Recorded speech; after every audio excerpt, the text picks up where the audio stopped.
आउ गदा कुआबरी अछंती तिनी सत भकत सेही तिनी कोश मध्यरे हनु हेब उदित हनुमान से उदित होइछन पूजा पाउछन बोली एबे पूजा पाउछन 600 वर्ष तले अच्युतानंद लिखिते कली जुगर पूजा पाइबे पुनश्च कहिले के पोल उपरे चलिले जे धुम धुम शुभई कहीं तले दुर्गा अछंती शरीर को लुचाई कहीं तले दुर्गा अछंती शरीर को लुचाई कहीं तले दुर्गा अछंती शरीर को लुचाई पोलर उपरे चलिले दुम दुम शुभई से गल गली संग से पोल तापर चलिले देखो मालिकार 600 वर्ष तले लिखाला ये सेठकार अंचलवासी मैंने अनुभूति रही चलिले दुम दुम दुम दुम गोटे शब्द शुभे कहीं ना पोल तले माँ दुर्गा महामाई से अच्छा गुप्तरे अच्युतानंद महापुरुष मालिकार लिखिले जे कलिजुग शेष भागरे एटू माँ दुर्गतिनाथ दुर्गा उद्धार हेबे भक्त मान द्वारा ये दुर्गा माँ उद्धार हेबे बुझिले आओ 108 गोटी भकत चारि पारु से छंती कड़की रूप को ध्यान मोर पादे चिंतती कड़की रूप को ध्यान मोर पादे चिंतती कड़की रूप को ध्यान मोर पादे चिंतती से गलगली शंख आपण जानतु से जगह को ये मालिका वर्णित क्षेत्र बुझिले तो महापुरुष कहिले 108 कोटी भकत चारि पारु से से अंचल से चारि पाखरे गलगली संघर चारि पाखरे 108 भक्त कलिजुगर जन्म होइथिबे बोली अच्युतानंद महापुरुष मालिका लिखिले बोली महापुरुष अच्युतानंद जी की शुद्धि जानी ज्ञानी गुणी मंडली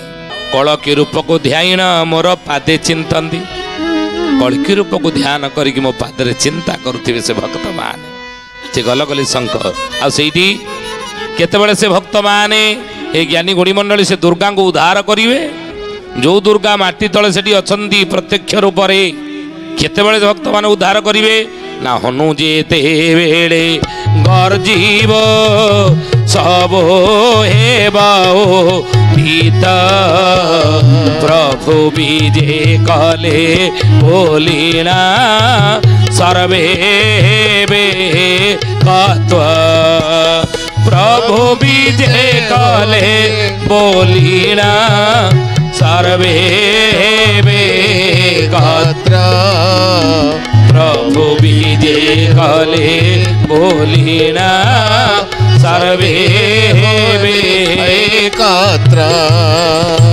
हनु जेते बेले गर्जीव सबु हेबे उदित जेती देवा देवी माने से गलगली शंख निकटरे गुप्तरे माटी तले पोती ही अछंती महापुरुष अच्युत कहउचंदी जेतबेले शून्यरु हित शब्द सुबिला किंतु हनु जेतबेले गर्जन करिवो गोटे रडी हेबो हनु रडी बोली आ से रडी रे ई भक्त माने से देवादेवी को सेतबेले उद्धार करिवे जो माने माटी तले अछंती गुप्तरे आ सेतबेले अणका ग्राम रे अछि हो गदाधर मुकुंद तेईसपुर रे अछि हो नाम अटे ध्रुविध नाम अटे ध्रुविध बाबो नाम अटे ध्रुविध नाम अटे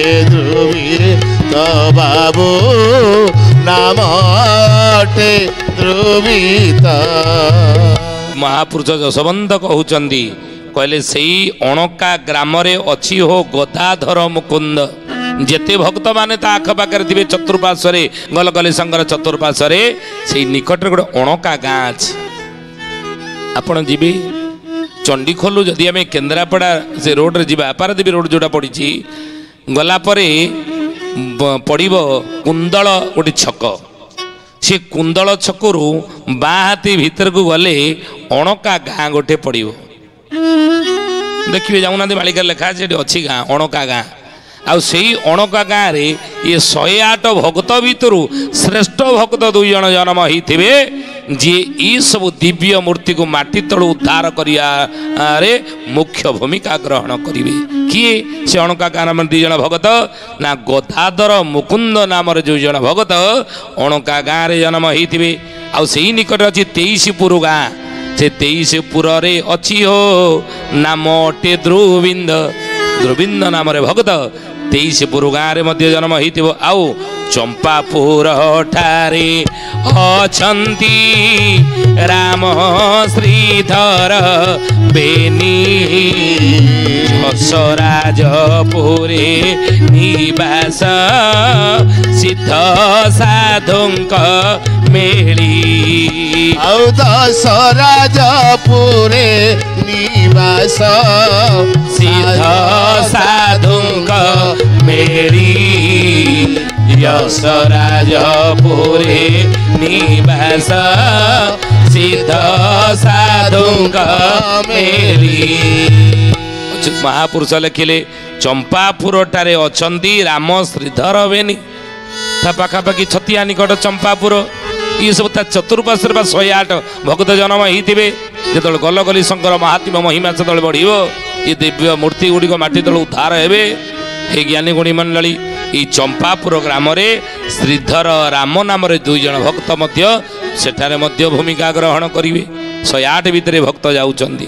ଆଉ ଯଶରାଜପୁର ସେଇ ନିକଟରେ ରହିଛି ଯଶରାଜପୁର ଗାଁ। ଯେଉଁ ଯଶରାଜପୁର ଗ୍ରାମରେ ସିଦ୍ଧ ସାଧୁମାନଙ୍କର ଦିନେ ମେଳି ହେବ। ସାଧୁସଙ୍ଗ ସେଠାରେ ହେବ। ସାଧୁମାନେ ସେଠାରେ ମେଳି ହେବେ ବୋଲି ମହାପୁରୁଷ ମାଳିକାରେ ଲେଖିଛନ୍ତି। ଆଗକୁ ଆପଣ ଦେଖିବେ ହେବ। ଆଉ ସାଧୁମାନେ ସେଠାରେ କ'ଣ କରିବେ ନା ମହାପୁରୁଷ ଲେଖିଲେ ମାଳିକାରେ ସିଦ୍ଧ ସାଧୁମାନେ ମେଳି କରି ଯଜ୍ଞ ଆରମ୍ଭ ସେଠି କରିବେ। ଆମେ ଅତୀତରେ ଅନେକ ବାର କହିଛି ମଣିଷ ଜୀବନ ହେଉଛି ଯଜ୍ଞମୟ। ଯଜ୍ଞକୁ ଛାଡ଼ି ମଣିଷ ବଞ୍ଚିପାରିବ ନାହିଁ। ଯଜ୍ଞ ହେଉଛି ଆମ ସଂସ୍କୃତିର ପିତା। ଭାରତୀୟ ସଂସ୍କୃତିର ପିତା ହେଉଛନ୍ତି ଯଜ୍ଞ। ଆଉ ଯଜ୍ଞକୁ ମଧ୍ୟ ସତ୍କର୍ମ ବୋଲି କହନ୍ତି। ତେଣୁ ପ୍ରତ୍ୟେକ ମଣିଷ ଯେତେବେଳେ ଆମେ ଜନ୍ମ ହେଉଛେ ପ୍ରଥମ ଯଜ୍ଞ ଅନ୍ତୁଡ଼ିଶାଳରେ ଛୋଟିଆ ଦୀପଟିଏ ଜଳି ଆରମ୍ଭ ହେଇଥିଲା। ଦ୍ୱିତୀୟ ଯଜ୍ଞ ଜୁଇରେ ଯେତେବେଳେ ମଶାଣିରେ ଆମେ ପୋଡ଼ା ହେବା ମରିଗଲା ପରେ ସେଠି ତାକୁ ଦ୍ୱିତୀୟ ଯଜ୍ଞ କହନ୍ତି। ଯଜ୍ଞମୟ ହେଉଛି ଆଉ ଜୀବନ। ଏ ମଣିଷ ଜୀବନ ହେଉଛି ଯଜ୍ଞମୟ। ତେଣୁ ଯଜ୍ଞ କଲେ ତ୍ୟାଗ। ତେଣୁ ଯଜ୍ଞ ଆମକୁ ଶିକ୍ଷା ଦିଏ କ'ଣ ନା ମଣିଷ ଜୀବନ ଯଦି ଯଜ୍ଞମୟ, ଯଜ୍ଞରୁ ଆମର ଜନ୍ମ, ଯଜ୍ଞରେ ଆମର ବିଲୟ। ଯଜ୍ଞ ଆମକୁ ଶିକ୍ଷା ଦିଏ ତ୍ୟାଗ କର ରେ ମଣିଷ। ତୁ ସଂସାରକୁ ଆସିଛୁ, ଇଏ ଦୁନିଆକୁ ଆସିଛୁ।